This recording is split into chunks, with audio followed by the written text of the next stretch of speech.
Good evening, friends. Today I want to talk about the In-N-Out burger shooting in Idaho, and I can hear from afar a lot of anti-gun people screaming around that you people have to have lesser guns, and the fewer people have guns, the lesser of these shootings will happen. But that's obviously a lie. But at first, I want to check out the news video. Let's get right into it. If you're in the area of In-N-Out, have report of a possible active shooter. Terrifying moments after a deadly shooting at an In-N-Out in Twin Falls, Idaho. So far, all we have is a male, 20 to 30 years of age, wearing blue shirt, glasses, tan pants.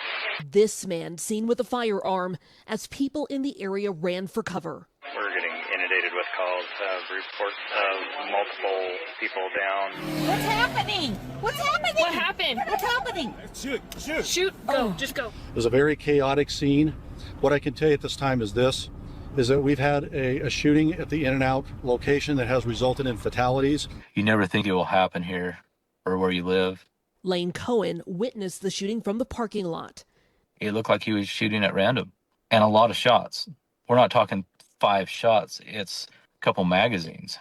Shots were also fired at the nearby Twin Falls Visitor Center. We believe that the threat to the community is over. The suspected shooter in this incident is deceased. Police were called to the scene around 2:30 p.m. Saturday.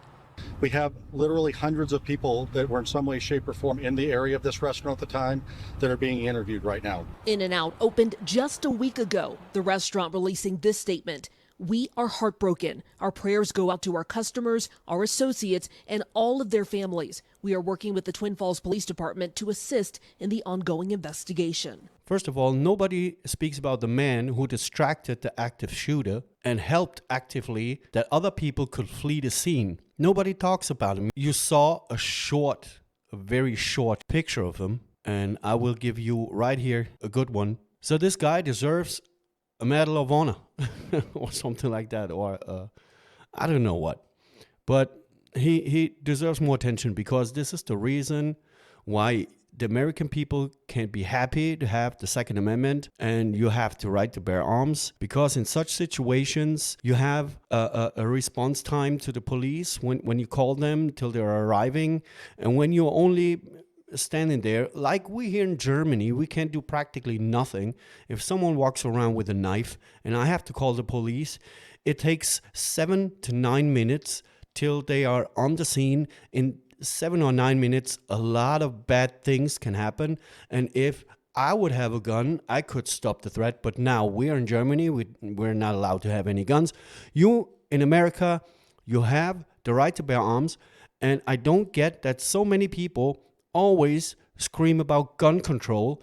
I really don't get it, because it's not, a gun is a tool. A gun is nothing more than a tool. So it's not the gun itself, it's not the problem. The problem is the person who manipulates the gun and doing bad things. It's just like here in Germany, we have zones all around the city where you can't carry a knife, not even a pocket knife. But it's not the knife itself, it's the one who holds it. These mentally ill people run around and doing bad things, and then as a person who carries a knife, like I am, people looking strange at me. But what I wanted to say is, when people screaming in America for gun control, imagine what it would look like when you have a strict gun control like in Germany. So you live close to the border to Mexico. So most of the guns in America, I assume, come from Mexico, because not a single criminal walks into a gun store, buy a gun legally, who is registered on his name, and then going out and doing God knows what. So, and when you then go and disarm the normal people, the only thing you do is you create sheeps. You create sheeps who can't defend themselves. And that's a big problem. That's the problem that we have here in Germany. So every time when some lefty anti-gun person comes up with, oh, we have to ban guns and this and that and whatever, you have to tell them what's going on in the real world. Not in their own world, in the real world. And the real world is the first responder to your own life is you. And that's the reason why you have to have any weapon. Because when you call the police, just like I mentioned, the response time is way too long. And yeah, you have to do something. I had a lot of conversations with anti-gun people. And every time when I come up with the thing that, so what would it be to disarm everyone while the bad ones get their weapons illegally? So you practically disarm the good people and we're all fucked. What do you think? Let me know in the comment section down below if you like what I do. Like, subscribe, leave a comment. See you next time. Goodbye.